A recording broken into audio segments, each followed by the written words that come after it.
for those kids out there, like, Mm-hmm. what do you think is the best route to actually break free like you did? Yeah. Excuse me. I think that the best route for them to break free is to be able to, first of all, understand that the power is inside of them. I had to come to the realization that the power was inside of me. And when I realized I had the power, that's when everything changed. We've been taught and programmed to think and believe that the power is on the outside, that you have to go outside and someone has to come and give it to you. You have to hope, beg, wish, pray.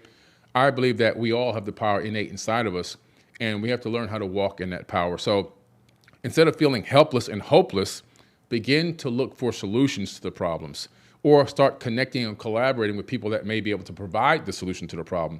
What I found that if a lot of the times in these inner cities and in these impoverished states, people focus on the problems all the time. And they only talk about the problems. Sorry about this.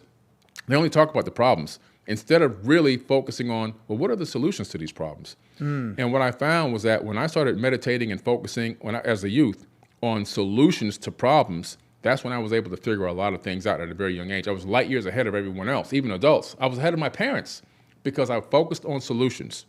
Simple thing like my mom fell down in Winn-Dixie, and that's a grocery store. She hurt her knee. She ended up getting $5,000 lawsuit, right? I said, if you listen to me, you'll turn this $5,000 into $1 million. She said, what are you talking about? I said, you see what I did with my electronics company? I said, okay. In that same opportunity book, there's a dry cleaning, a foam extraction dry cleaning carpet machine.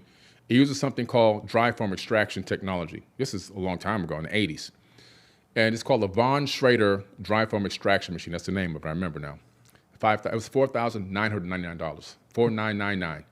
I said, if you buy this machine, you can start a carpet cleaning company. Everybody has carpets in the 80s. Solving a problem, cleaning carpets. She says, how am I going to do that? I don't have any way to market or get clients. I said, you deliver newspapers, don't you? She said, yeah. I said, well, you make a flyer, you put your phone number on it, and you stuff every newspaper with your flyer, and you drop it off at all your customers' doors. And your phone's going to ring off the hook. Exactly what happened. Phone rang off the hook.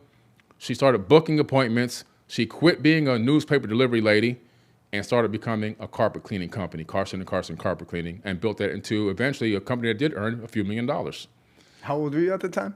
I was 13. That's crazy, bro. Yeah. At 13, I was getting bar mitzvahed, and they told me I was turning into a man, but I wasn't starting businesses like you. Right.